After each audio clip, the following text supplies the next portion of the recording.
हरे कृष्णा। कार्तिक माह का 5वां अध्याय।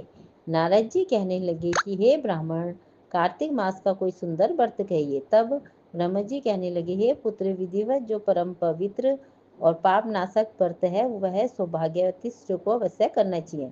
नारद जी ने प्रश्न किया कि हे ब्राह्मण, उस व्रत की क्या विधि है और कब करना चाहिए। तब ब्रह्मा जी ने कहा कि हे पुत्र, तुम्हारे स्नेहवश यह अति गुप्त कार्तिक मास का व्रत कहता हूँ, तुम सावधान होकर सुनो।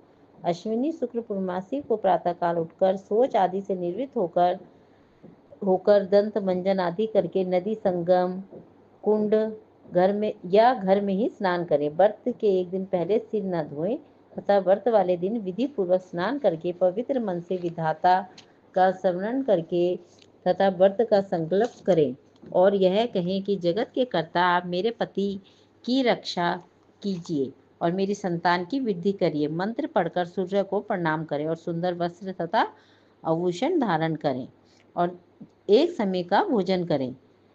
ब्रह्मा जी कहने लगे, पुत्र, सायंकाल को चांदी या तांबे या मिट्टी की मूर्ति ले आवें और उसको लाल वस्त्र पहनावे और विधि पूर्वक पूजन करें।